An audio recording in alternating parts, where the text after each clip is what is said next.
ತಮ್ಮ ಆಕ್ಸಿಡೆಂಟಲ್ಲಿ ತೀರೋಗಿದ್ದಾನೆ.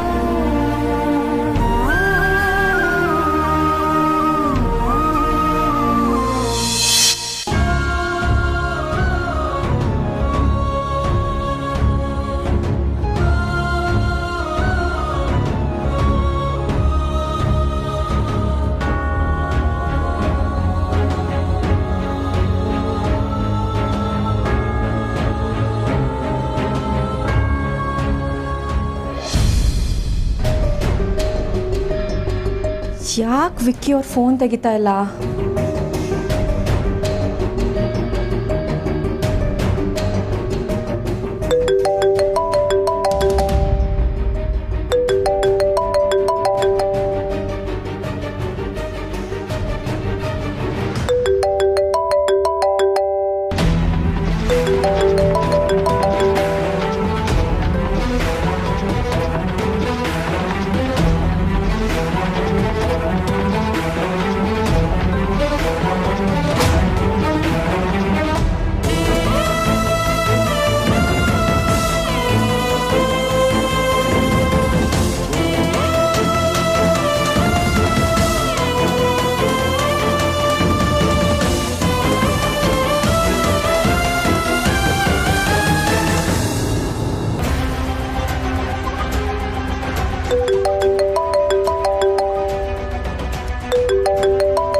ಇದನ್ನೆಲ್ಲ ನಾನು ಹೇಗೆ ಫೇಸ್ ಮಾಡಲಿ? ಆರ್ತಿ ನಾನು ಏನಂತ ಉತ್ತರ ಕೊಡ್ಲಿ?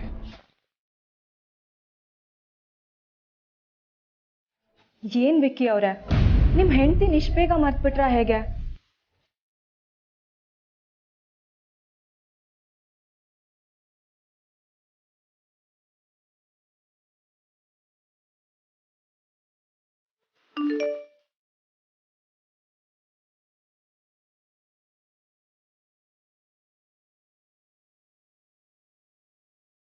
ಏನ್ ವಿಕ್ಕಿ ಅವ್ರೆ, ನಿಮ್ ಹೆಂಡತಿ ನಿಷ್ಬೇಗ ಮರ್ತ್ಬಿಟ್ರ ಹೇಗೆ?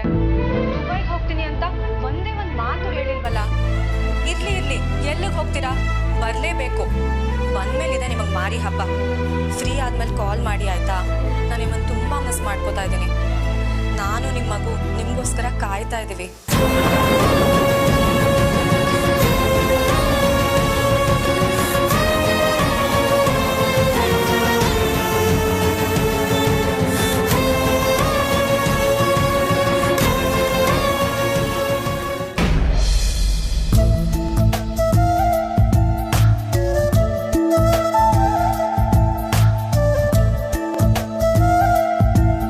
ವಿಕ್ರಾಂತ್, ಪಾಪ ನಿನಗೋಸ್ಕರ ಜೀವ ಕಾಯ್ತಿದೆ ಕಣೋ. ಏನು ಅಂತ ಹೇಳಿ ಅವ್ರಿಗೆ? ವಿಕ್ರಾಂತ್ ಇಲ್ಲ, ನಮ್ಮನ್ನೆಲ್ಲ ಬಿಟ್ಟು ಹೊಟ್ಟೋದ ಅಂತ ಹೇಳೋ. ಏನು ಅಂತ ಹೇಳಿ? ಹಾಗೆ ಹೇಳಿದ್ರೆ ಇದನ್ನು ತಡ್ಕೊಳ್ಳೋದಕ್ಕೆ ಅವ್ರಿಗೆಲ್ಲ ಆಗುತ್ತಾ? ಮೊದಲೇ ತುಂಬ ಸೆನ್ಸಿಟಿವ್, ಈಗ ಪ್ರೆಗ್ನೆಂಟ್ ಬೇರೆ. ಇಲ್ಲ, ಖಂಡಿತ ಇಲ್ಲ. ನಾನು ಯಾವುದೇ ಕಾರಣಕ್ಕೂ ವಿಚಾರನ ಆರ್ತಿ ಅವ್ರಿಗೆ ಹೇಳಬಾರ್ದು. ಮಗು ಆಗೋವರೆಗೂ ನೀನು ಸಾವಿನ ಸುದ್ದಿ ನನ್ನೊಳಗೆ ಸಮಾಧಿ ಆಗಲಿ.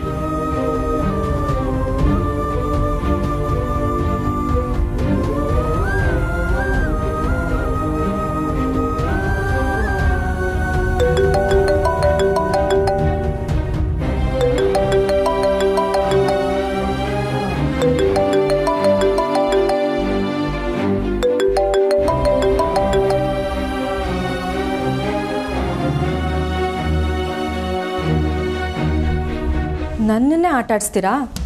ಕಾಲ್ ಮಾಡಿದ್ರೆ ಕಾಲ್ ಪಿಕ್ ಮಾಡಲ್ಲ, ಮೆಸೇಜ್ ಮಾಡಿದ್ರೆ ಮೆಸೇಜಿಗೆ ರಿಪ್ಲೈ ಇಲ್ಲ. ಬನ್ನಿ ಬನ್ನಿ ದುಬೈಯಿಂದ. ಎಲ್ಲಿಗೆ ಹೋಗ್ತೀರಾ? ಬಂದ್ಮೇಲೆ ಒಂದು ತಿಂಗಳು ನಿಮ್ಮ ಹತ್ರ ಮಾತಾಡಲ್ಲ. ನೋಡ್ತಾ ಇರಿ.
मिस्टर विक्रांत वशिष्ठा,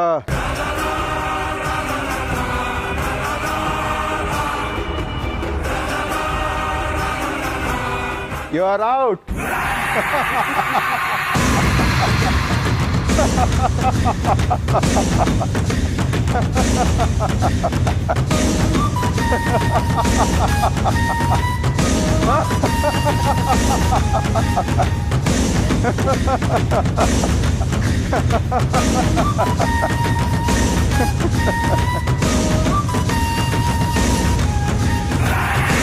ನಮ್ಮ ಮನೆಯಲ್ಲಿ ಎಲ್ಲ ಮಕ್ಕಳಿಗೂ ಜನ್ಮ ಕೊಟ್ಟಿರೋದು ವೈದೇಹಿ.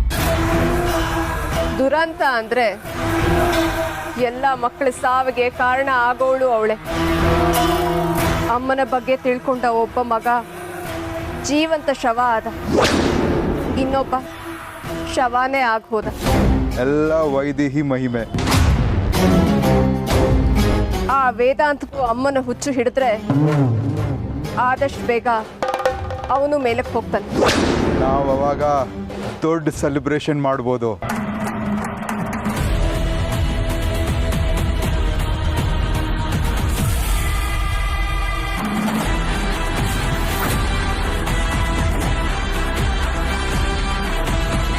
ಹೌದು, ತೇಜಸ್ ಎಲ್ಲಿ?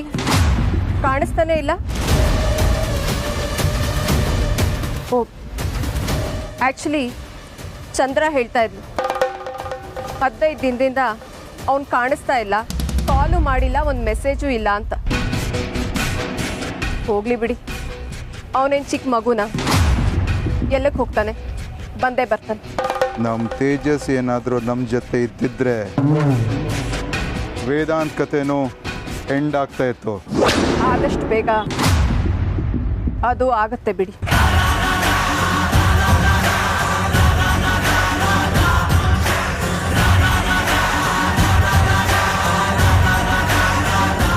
ನೀನು ನೆನ್ನೆ ಫೋನ್ ಮಾಡಿದಾಗ ಏನಂದೆ? ಸೂರ್ಯನಾರಾಯಣ ಕಾಶಿಯಲ್ಲಿದ್ದಾನಂತ ಗೊತ್ತಾಯ್ತಾ? ನನಗೂ ಅದೇ ಆಶ್ಚರ್ಯ. ವೇದಾಂತ್ ಮೊಬೈಲ್ಗೆ ವಿಕ್ರಾಂತ್ ಕಾಲ್ ಮಾಡ್ದ. ಯಾರು ಪಿಕ್ ಮಾಡಿದ್ರು ಅಂತಲೂ ನೋಡಿದೆ, ಎಲ್ಲ ವಿಷಯನೂ ಹೇಳ್ಬಿಟ್ಟ. ವೈದೇಹಿನೇ ಅಮ್ಮ, ಅದನ್ನು ಹೇಳೋದಕ್ಕೆ ಅಂತ ಬರ್ತಾ ಇದ್ದೀನಿ. ಕಾಶಿನಲ್ಲಿ ನಮ್ಮಪ್ಪ ಸೂರ್ಯನಾರಾಯಣ ಇದ್ದಾರೆ, ಅವರನ್ನು ಕರ್ಕೊಂಡು ಬರ್ತೀನಿ ಅಂತಲೂ ಹೇಳಿ. ಹಾಗಾದರೆ ಆ ದಿನ ನಿಮ್ಮ ಮನೆಗೆ ಬೆಂಕಿ ಬಿದ್ದಾಗ ಸೂರ್ಯನಾರಾಯಣ ಸಾಯ್ಲಿಲ್ವಾ? ನನಗೂ ಅದೇ ಆಶ್ಚರ್ಯ ಆಗ್ತಾ ಇರೋದು.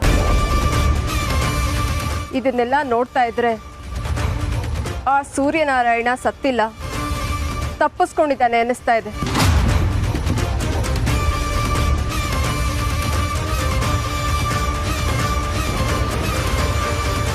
ಛೇ, ನನ್ನ ಜೀವನದ ಅತಿ ದೊಡ್ಡ ಶತ್ರು ನಾನೀಗ ಆಗೋದಿಕ್ಕೆ ನನ್ನ ತಂದೆ ತಾಯಿ ಜೈಲ್ ಹೋಗೋಕ್ಕೆ ಕಾರಣ ಅವನೇ. ಅವನು ಇನ್ನೂ ಬದುಕಿದಾನ? ಮೊದಲು ಅವನು ಎಲ್ಲಿದ್ದಾನಂತ ತಿಳ್ಕೊಬೇಕು.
ಯಾಕಮ್ಮ ಊಟ ಮಾಡ್ತಾ ಇಲ್ಲ? ಹಸುವಿಲ್ವೋ ಅಥವಾ ಇಷ್ಟ ಇಲ್ವೋ? ಹಾಗೇನಿಲ್ಲ ಅಪ್ಪ. ಹಾಗಿದ್ಮೇಲೆ ತಟ್ಟಿಲಿ ಯಾಕಮ್ಮ ರಂಗೋಲಿ ಬಿಡಿಸ್ತಾ ಇದೆಯಾ? ನೋಡು, ಬಸ್ರಿ ಹೆಂಗಸರು ಪೌಷ್ಟಿಕವಾದ ಆಹಾರನ ಊಟ ಮಾಡಬೇಕು. ಹಾಲು, ಮೊಸರು, ತುಪ್ಪ, ತರಕಾರಿ ಧಾರಾಳವಾಗಿ ತಿನ್ನಬೇಕು. ಆಗ್ಲೇ ಹೊಟ್ಟೆಲಿರೋ ಮಗು ಆರೋಗ್ಯವಾಗಿ ಹುಟ್ಟೋದು. ಮಾಡ್ತೀನಿ ಅಮ್ಮ.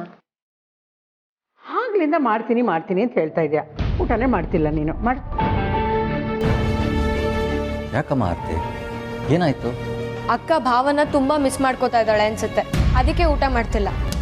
ಏ ಅಂಜು, ಸುಮ್ಮನೆ ಏನೇನೋ ಮಾತಾಡ್ಬೇಡ ನೀನು. ನಾನೇನೆ ಮಾತಾಡ್ದೆ? ನೀನ್ ನಿಜವಾಗ್ಲೂ ಭಾವ ನಿನ್ಗೆ ಕಾಲ್ ಮಾಡಿಲ್ಲ ಅಂತ ತಾನೇ ಊಟ ಮಾಡ್ತಿಲ್ಲ? ಯಾಕಮ್ಮ ಆರ್ತಿ, ವಿಕ್ಕಿ ಫೋನ್ ಮಾಡಲಿಲ್ವಾ? ಅಪ್ಪ, ವಿಕ್ಕಿ ಬಾವ ಅಕ್ಕಂಗೆ ಹೇಳ್ದೇನೆ ದುಬೈಗೆ ಹೋಗಿದ್ದಾರೆ. ಅಕ್ಕಂಗೆ ಈ ವಿಷಯ ಅಮ್ಮಕ್ಕ ಹೇಳಿದ್ಮೇಲೆ ಗೊತ್ತಾಗಿದ್ದು. ವಿಕ್ಕಿ ಬಾವ ಅವಳು ಹೇಳ್ದೇನೆ ದುಬೈಗೆ ಹೋಗಿದ್ದಾರೆ, ಕಾಲು ಮಾಡಿಲ್ಲ, ಮೆಸೇಜು ಮಾಡಿಲ್ಲ ಅಂತ ಸಿಟ್ ಮಾಡ್ಕೊಂಡಿದ್ದಾಳೆ. ಆ ಸಿಟ್ನ ಊಟದ್ಮೇಲೆ ತೋರಿಸ್ತಾ ಇದ್ದಾಳೆ ಅಷ್ಟೇ. ಹೇ ಅಂಜು, ಏನು ಯಾವಾಗಲೂ ಎಲ್ಲ ವಿಷಯನ ಜೋಕ್ ಮಾಡ್ತೀಯಾ?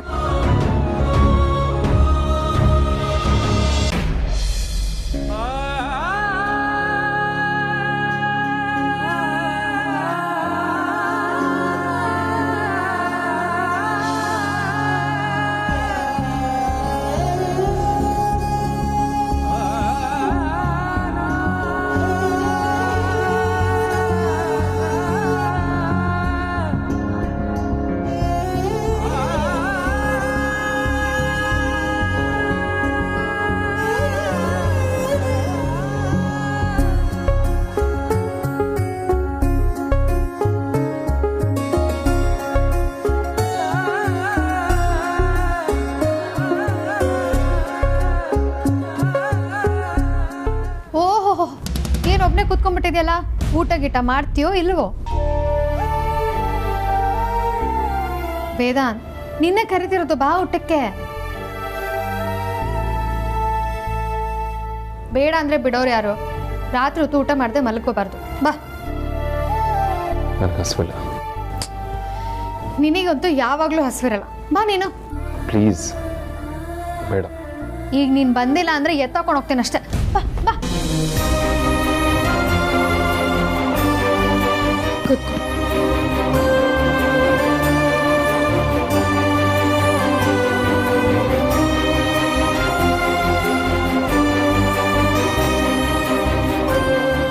ನೀನ್ ಹಿಂಗೆ ಊಟನ ಸ್ಕಿಪ್ ಮಾಡ್ತಾ ಇದ್ರೆ ಈಗ ಹ್ಯಾಂಡ್ ಸಮ್ಮಗಿದ್ಯಾ, ಆಮೇಲೆ ಅಂಕಲ್ ಆಗೋಗ್ಬಿಡ್ತೀಯ.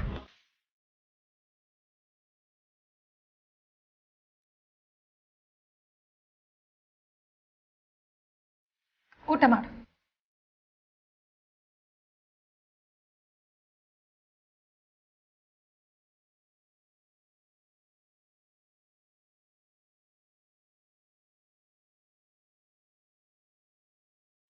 ವೇದಾಂತ್,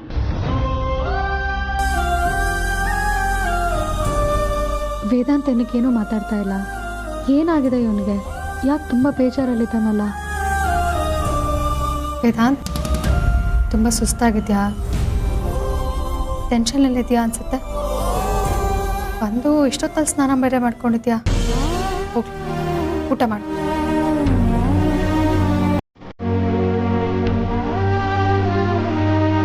ಪ್ಲೀಸ್ ವೇದಾಂತ್, ಊಟ ಮಾಡು.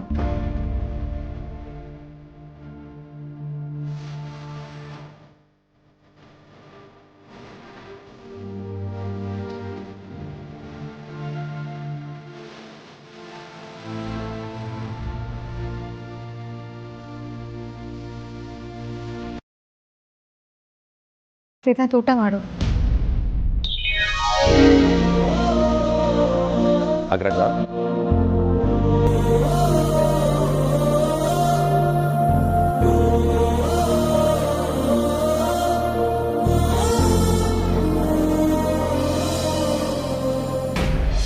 ಆರತಿ, ವಿಕ್ಕಿ ಫೋನ್ ಮಾಡಲಿಲ್ಲ ಅಂತ ಬೇಜಾರು ಮಾಡ್ಕೊಂಡಿದ್ದೀನಮ್ಮ?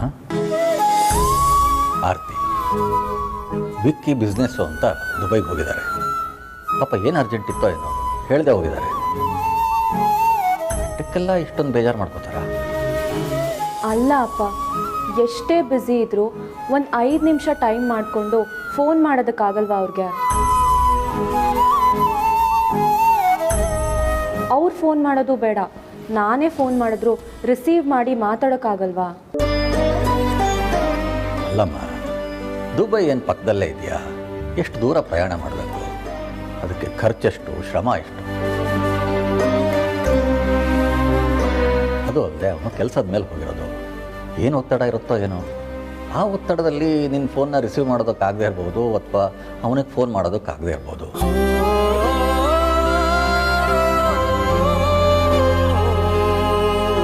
ಅದಕ್ಕೆ ವಿಮಾನ ಪ್ರಯಾಣ ಬೇರೆ, ಸುಸ್ತಾಗಿರುತ್ತೋ ಏನೋ. ನಾಳೆ ಅವನೇ ಫೋನ್ ಮಾಡ್ತಾನೆ ಬಿಡು.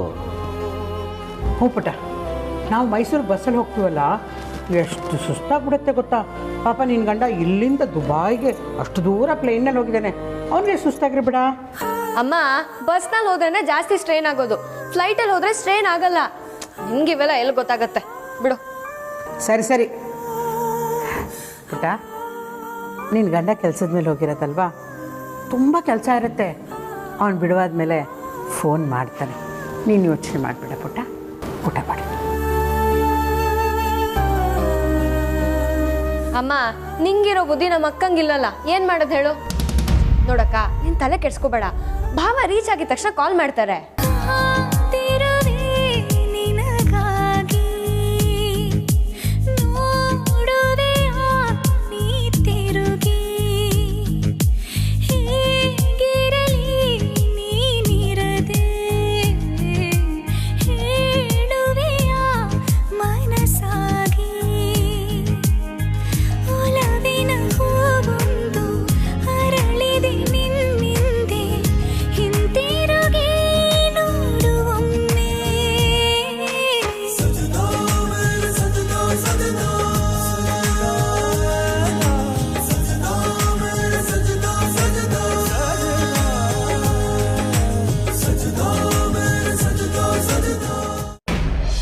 ಏನಾಗ್ರಜ ಹೀಗೆ ನೋಡ್ತಿದ್ಯಾ? ನನ್ನ ಮೊದಲನೇ ಸಲ ನೋಡ್ತಿರೋ ಹಾಗೆ. ನಾವಿಬ್ಬರು ವಿಡಿಯೋ ಗೇಮ್ಸ್ ಆಡಿ ಎಷ್ಟು ದಿನ ಆಯಿತು. ಏನಾಗ್ರಜ ನೀನು ತಟ್ಟೆ ಮೇಲೆ ರಂಗೋಲಿ ಬಿಡಿಸ್ಕೊಂಡು ಬೇಗ ಊಟ ಮಾಡ್ಬಾ, ವಿಡಿಯೋ ಗೇಮ್ಸ್ ಆಡೋಣ. ಅಗ್ರಜ, ನಿನಗೆ ನೆನಪಿದ್ಯಾ? ಮದುವೆಗಿಂತ ಮುಂಚೆ ನಾವು ತುಂಬ ವಿಡಿಯೋ ಗೇಮ್ಸ್ ಆಡ್ತಾಯಿದ್ವಿ. ಆವಾಗ ಸೋತವರು ಟ್ರೀಟ್ ಕೊಡಿಸ್ಬೇಕಾಗಿತ್ತು. ಆ ಟ್ರೀಟ್ ಕೊಡಿಸೋಕ್ಕೆ ನೈಟೆಲ್ಲ ಸುತ್ತಾಡ್ತಾಯಿದ್ವಿ. I miss those days. ಬಾ, ಇವಾಗಲೂ ಬೇಗ ಊಟ ಮಾಡ್ಕೊ, ಗೇಮ್ ಆಡೋಣ. ಸೋತವರು ಮತ್ತೆ ಟ್ರೀಟ್ ಕೊಡಿಸ್ಬೇಕು, ಓಕೆ? ಊಟ ಮಾಡು ಬೇಗ ಪ್ಲೀಸ್ ಅಗ್ರಜ.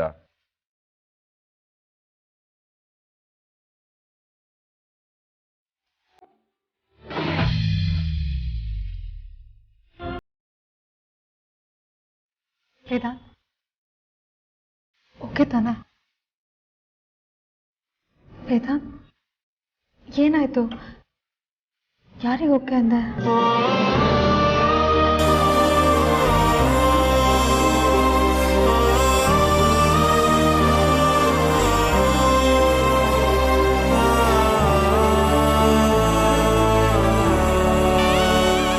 ಏನಾಯ್ತು ವೇದಾಂತ್?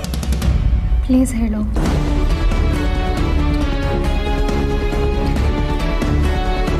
ಊಟ ಬೇಡ.